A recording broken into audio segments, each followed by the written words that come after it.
السلام علیکم ورحمۃ اللہ وبرکاتہ۔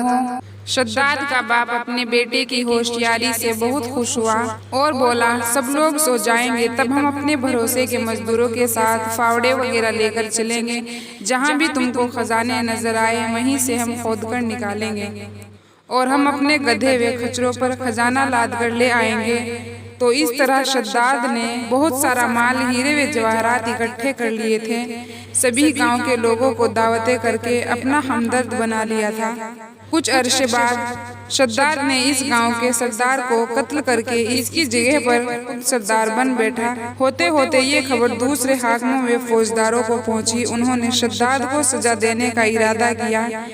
اس سے پہلے وہ کچھ کر گزرتے، شداد نے بھی اپنی ایک فوج تیار کر لی اور ان حاکموں اور فوجداروں سے مقابلہ کیا اور اپنی ذہانت اور بہادری سے سب حاکموں کو ایک ایک کر کے ہلاک کر دیا، اور اسی طرح سے شداد تمام زمین کا بادشاہ بن بیٹھا اور سارے جہاں کے حاکم ہمراہ اس کے فرما بردار ہو گئے۔ شداد نے بے پناہ خزانہ جمع کر لیا تھا اور اپنا لشکر بہت وسیع اور مضبوط بنا لیا تھا۔ ہر طرف اسی کا حکم چلتا تھا اور زمین کے کسی انسان کو اتنی طاقت نہیں تھی کہ اس کا مقابلہ کر سکے۔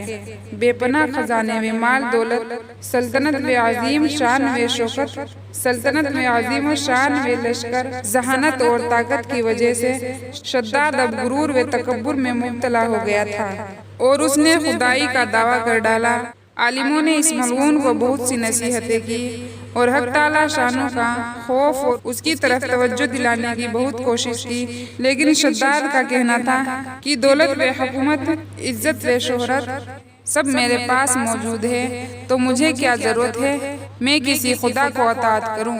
عالموں نے سمجھایا کہ یہ دولت فانی ہے، اللہ تعالیٰ کی عبادت و اطاعت کرو گے تو وہ تمہیں جنت عطا کریں گے، جو اس دنیا سے کروڑ ہاتھ درجے بہتر ہے۔ شداد نے پوچھا کہ جنت میں کیا خوبی ہے؟ عالموں نے جنت الفردوس کی جو بھی خوبی کتابوں میں پڑھی تھی سب بیان کی۔ عالموں کی بات سن کر شداد ہنستے ہوئے بولا، مجھے اس جنت کی کوئی پرواہ نہیں ہے، نہ مجھے یہ جنت چاہیے، کیونکہ مجھ میں اتنی قوت و طاقت ہے، میں اس سے بھی اچھی جنت اس دنیا میں بنا سکتا ہوں۔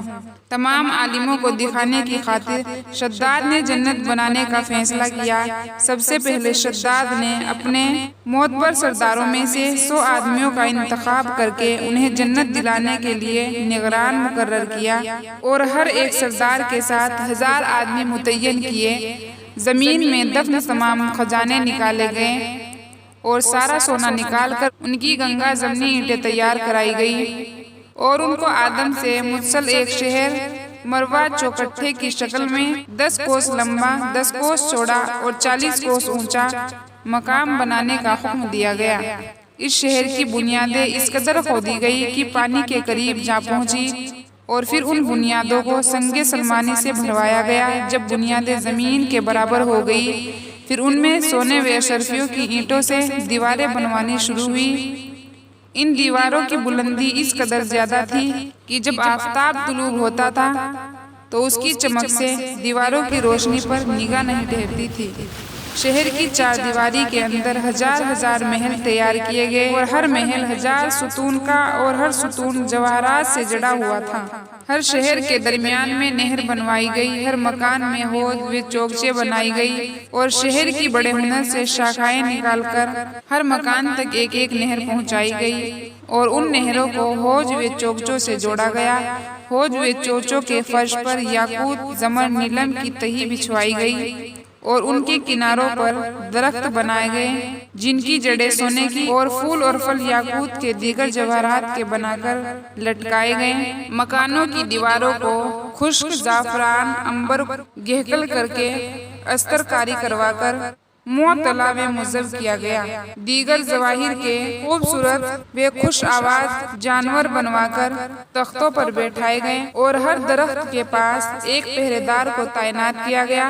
جب اس انداز کا شہر بن کر تیار ہوا تو حکم ہوا شہر میں قالین میں فرش پر ریشمی ڈلب بچھا دی جائے اور مکانوں میں ترتیب سے سونے چاندی کے برتن چنوا دیے گئے اور ہر پیشہ و ہنر والے کو حکم دیا گیا وہ اپنے پیشہ اور ہنر میں مشہور ہو جائے اور انواع رخشان کے میلے اور طرح طرح کے عمدہ عزیز پکوان ہمیشہ ہی سبھی شہر والوں کو پہنچایا کریں۔